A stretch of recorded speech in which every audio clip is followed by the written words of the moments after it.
Hello every one, ഞാൻ doctor ശാലിം Sunny. PCOD എന്ന് കേൾക്കാത്തവരായിട്ട് ആരും ഉണ്ടാവില്ല അല്ലെ.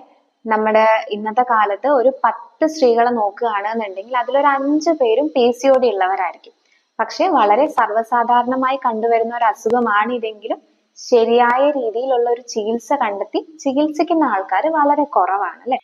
അണ്ഡാശയം അഥവാ ഓവറിയില് ഭാഗികമായി പാകമായതോ ഇല്ലെങ്കിൽ പക്വതയില്ലാത്തതോ ആയ മുട്ടകൾ ഉൽപ്പാദിപ്പിക്കപ്പെടുകയും അത് ക്രമേണ സിസ്റ്റായി മാറുകയും ചെയ്യുകയാണ് PCOD എന്ന കണ്ടീഷനിൽ നടക്കുന്നത്.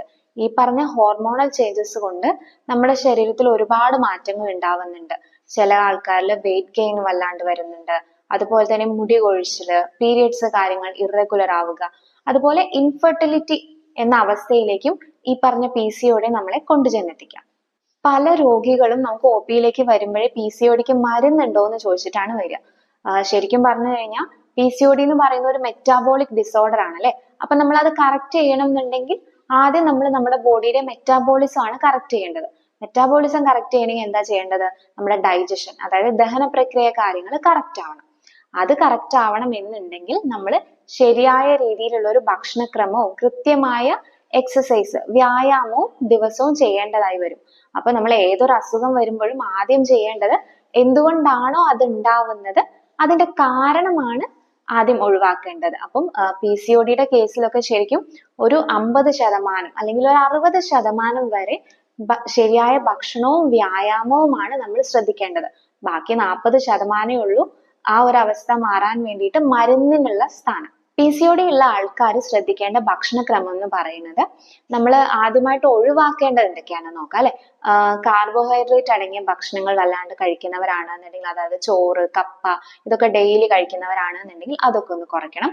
അതുപോലെ തന്നെ മധുര പലഹാരങ്ങൾ, ബേക്കറി ഐറ്റംസും മധുരം വല്ലാണ്ട് കഴിക്കുന്ന ആൾക്കാരാണെന്നുണ്ടെങ്കിൽ അതൊന്ന് കുറയ്ക്കണം. മധുര പാനീയങ്ങൾ, ജ്യൂസ്, സോഫ്റ്റ് ഡ്രിങ്ക്സ് പോലുള്ള ഐറ്റംസ് ഒക്കെ ഡെയിലി കഴിക്കുന്നവരാണെന്നുണ്ടെങ്കിൽ അത് ശ്രദ്ധിക്കണം.